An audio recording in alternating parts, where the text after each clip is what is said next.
మంచిర్యాల జిల్లా బెల్లంపల్లిలోని junior civil కోర్టులో Nizamabad bar association అధ్యక్షుడు గణపతిపై పోలీసులు నమోదు చేసిన తప్పుడు ఎఫ్ఐఆర్ని వెంటనే విరమించుకోవాలని న్యాయవాదులు డిమాండ్ చేశారు.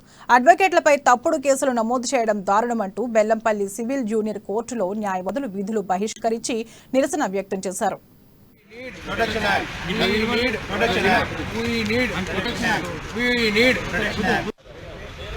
బెల్లంపల్లి న్యాయస్థానంలో న్యాయవాదులు విధులను బహిష్కరించినాము. ఎందుకంటే మొన్న నిజామాబాద్లో జరిగిన సంఘటనను ఖండిస్తున్నాము. నిజామాబాద్లో ఉన్న జిల్లా కలెక్టర్ గారు న్యాయస్థానం నుంచి వచ్చిన ఒక ఆర్డర్ను వాళ్ళు వ్యతిరేకిస్తూ వాళ్ళు న్యాయ వ్యవస్థలో నుంచి వచ్చిన సిబ్బందిని మరియు అక్కడికి వచ్చిన న్యాయవాదైన బార్ ప్రెసిడెంట్ మీద మ్యాన్ హ్యాండిల్ చేయడం మరియు అతని యొక్క ఇన్ఫ్లుయెన్స్ వాడి ఒక ఫాల్స్ కేసు రిజిస్టర్ చేయించడం అనేది మేము ఖండిస్తున్నాం. ఇది ఒక న్యాయస్థానం ఇచ్చిన ఆర్డరు. ఆ ఆర్డర్ పైన ఆయన పైకోర్టుకు వెళ్ళవచ్చు. ఎన్నో మార్గాలు ఉన్నప్పటికీ ఆయన తన విధులను కరెక్ట్గా నిర్వహించకపోగా తన యొక్క ఇన్ఫ్లుయెన్స్ను వాడి ఈ వ్యవస్థను న్యాయ వ్యవస్థను లొంగ తీసుకునేటట్టుగా చేస్తున్నట్టు కనబడుతుంది.